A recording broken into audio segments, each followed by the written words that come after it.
કિલ્બિષિક દેવ દ્વારા યુગલુકોનું અપહરણ. સુમુખ રાજા અને વનમાળા વિદ્યુતપાતથી મૃત્યુ પામ્યા. તે જોઈ વીર કુંવર સ્વસ્થ થઈ ગયો. તેનું ગાંડ પણ ચાલ્યું ગયું અને તેને દુસ્તપ બાલ તપશ્ચર્યા કરવાનો આરંભ કર્યો. પ્રાંતે મૃત્યુ પામીને તે સૌધર્મકલ્પમાં કિલ્બિષિક દેવ થયો. અવધિજ્ઞાનથી તેને પોતાનો પૂર્વજન્મ જોયો એટલે તત્કાલ પેલા હરિ અને હરિણી તેના જોવામાં આવ્યા. તે જ વખતે ઉગ્ર રોષથી રાતા નેત્ર કરી ભ્રુકુટી વડે ભયંકર થઈને તે શીઘ્ર હરિવશમાં આવ્યો.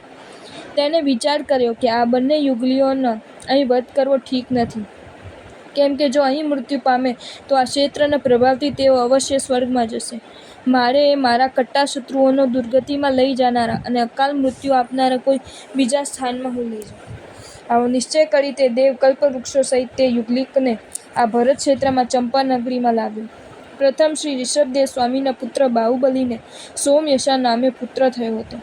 તેના વંશમાં જે રાજા થયા તે સર્વ ચંદ્રવંશી અને ઈક્ષ્વાકુ કુળના કહેવાય.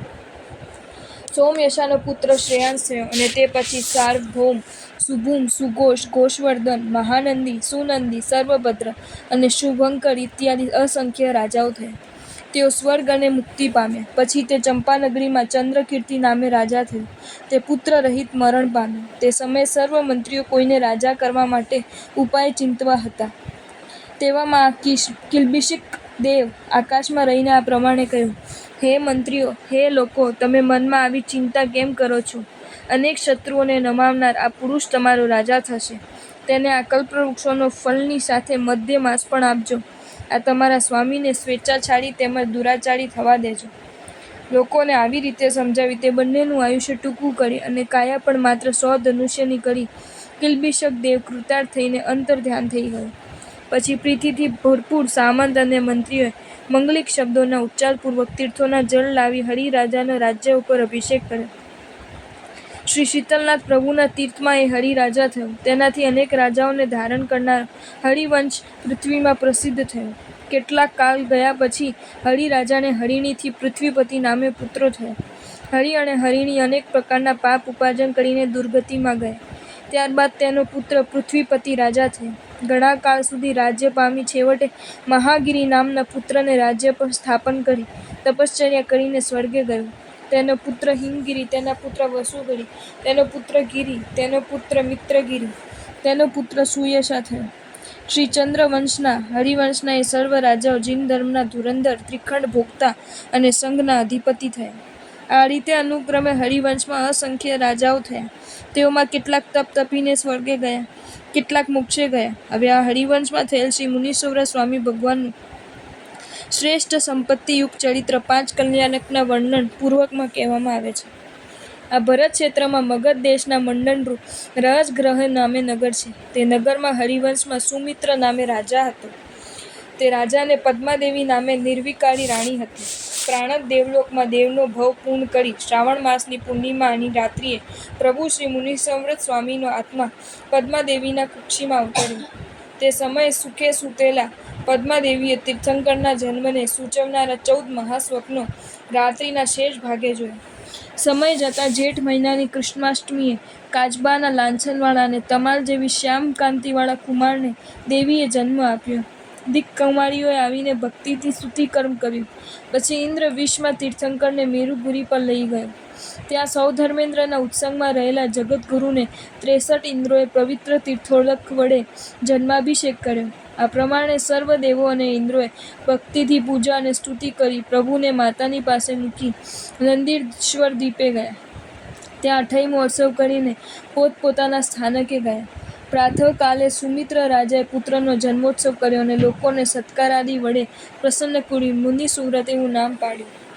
3 જ્ઞાન ધારણ કરનારા પ્રભુ બાલ્યવયનું ઉલ્લંઘન કરીને યૌવનવયમાં 20 ધનુષ્યની કાયાવાળા થયા. પછી શ્રી મુનિસુવ્રત સ્વામી પૃથ્વી પરના રાજા પ્રભાકરની પુત્રી પ્રભાવતીને સ્વયંવર દ્વારા પરણ્યા. કેટલાક સમય મુનિસુવ્રત સ્વામીને પ્રભાવતી દેવીથી સુકૃત નામે પુત્ર થયો. ભગવંતે થોડા વર્ષો રાજ્ય સંભાળી ફાગણ સુદ દશમીએ 1000 રાજાઓની સાથે દીક્ષા લીધી અને ફાગણ સુદ બારસે પ્રભુને ઘાતી કર્મો ક્ષય થવાથી કેવલ જ્ઞાન ઉત્પન્ન થયું. ઇન્દ્ર મહારાજાએ કેવલ જ્ઞાનનો મહોત્સવ કર્યો. વિશ્વને દેશનાના કિરણોથી જાગૃત કરતા ભગવંત એક વખત પ્રતિષ્ઠાન નામે નગરમાં પધાર્યા. ત્યાંથી ધ્યાન દ્વારા ભૃગુચ નગરમાં પોતાનો પૂર્વ ભવનો મિત્ર એક અશ્વમેધ યજ્ઞમાં હોમાતો જાણીને પ્રભુ રાત્રિમાં જ 60 યોજનના વિહાર કરી પ્રાતઃકાલે ભૃગુકચ્છ ભરૂચ નગરે પહોંચ્યા.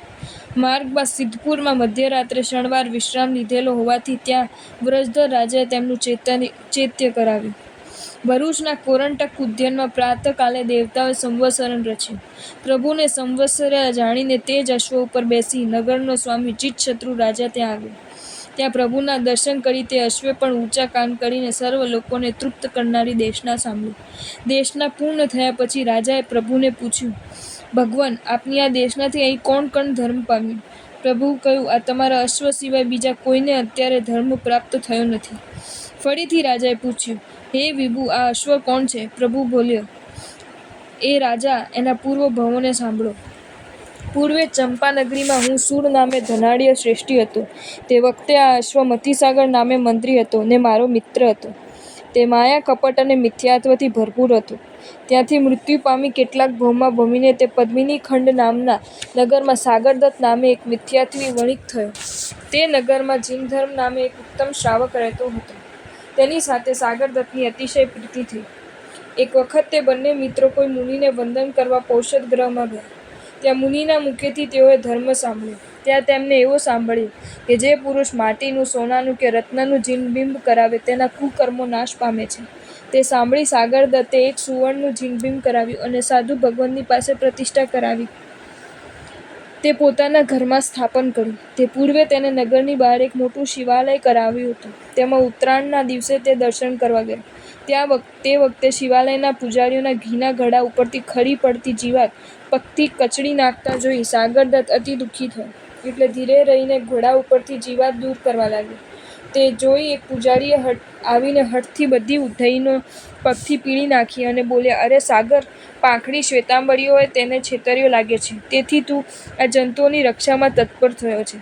પૂજકના આવા કૃત્યની તેને આચાર્યએ પણ ઉપેક્ષા કરી. આથી સાગરદત્ત વિચારવા લાગ્યો કે આ નિર્દય પૂજકોને ધિક્કાર છે. આવા લોકોને ગુરુ બુદ્ધિથી કેમ પૂજાય કે જેઓ પોતાના યજમાનને દુર્ગતિમાં પાડે છે?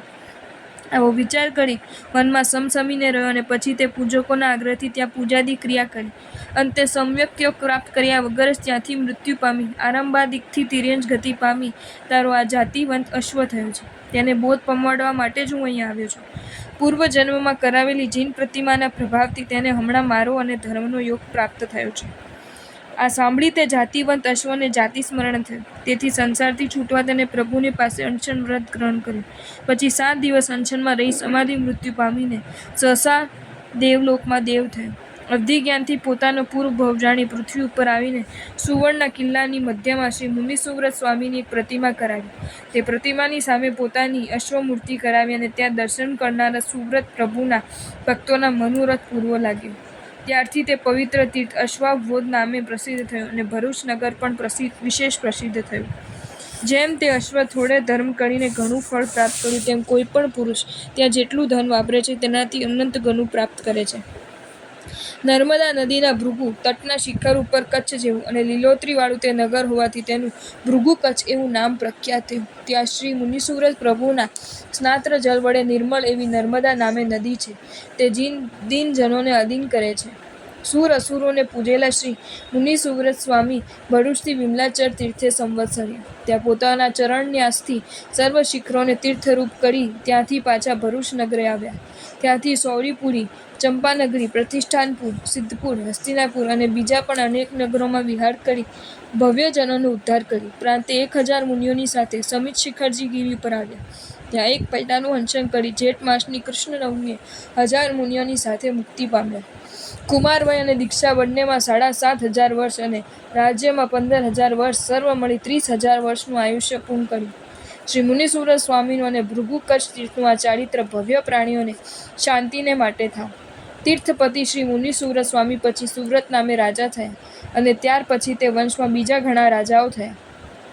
ત્યાર પછી શ્રી મુનિસુવ્રત સ્વામીના હરિવંશમાં યાદવ રાજાઓ થયા. તેમાં શ્રી નેમનાથ ભગવાન 22મા તીર્થંકર થયા. તેમનું ચરિત્ર કહેવાય છે. જો તમને આ વિડીયો ગમ્યો હોય તો આ વિડીયોને લાઈક કરો અને મારી ચેનલ જૈન ફેક્ટ્સ એન્ડ સ્ટોરીઝને સબસ્ક્રાઈબ કરો. ધન્યવાદ.